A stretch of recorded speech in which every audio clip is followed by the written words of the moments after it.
ரொம்ப அழகா இருக்கு சார். ஆஹா, நான் சந்தேகப்பட்டது சரியா தான் இருக்கு.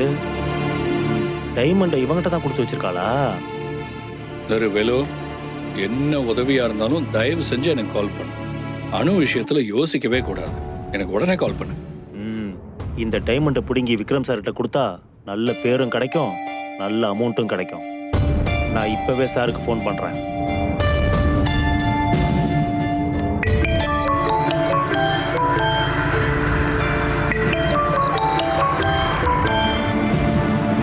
சொல்லு குமார். சார், ருத்ரா கிட்ட இருக்கிற டைமண்டை நான் கண்டுபிடிச்சு கொடுத்தா எனக்கு எவ்வளவு பணம் கொடுப்பீங்க சார்? என்னடா உளறிட்டு இருக்க? சொல்லுங்க சார், எவ்வளவு கொடுப்பீங்கன்னு சொல்லுங்க சார். நீ முதல்ல விஷயத்த சொல்லு. அந்த டைமண்ட் என் கண்ணு முன்னால ஒருத்தன் கையில இருக்கு சார், அதனால தான் கேட்கறேன் சார். நிஜமாவா சொல்ற? ஆமா சார், அந்த ருத்ரா எல்லா டைமண்டையும் கதிர்கிட்ட தான் கொடுத்து வச்சிருக்கா.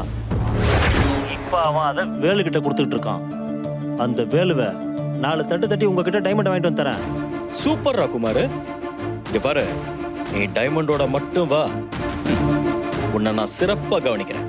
சார், சீக்கிரம் வேலையை முடிச்சுட்டு வரேன் சார். சீக்கிரம்.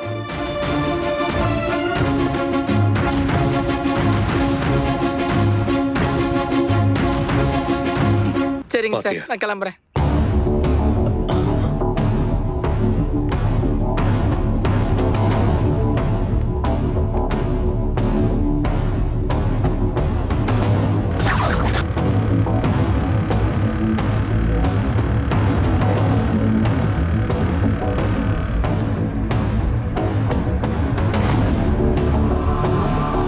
டேய், சீக்கிரம் வாங்கடா, என்கிட்ட எதுவும் பொருள் இல்லடா.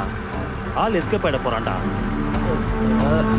ஆமா ஆமா, அந்த இடத்துல தான் இருக்கேன், ஃபாலோ பண்ணிட்டே இருக்கேன். சீக்கிரம் வாங்கடா.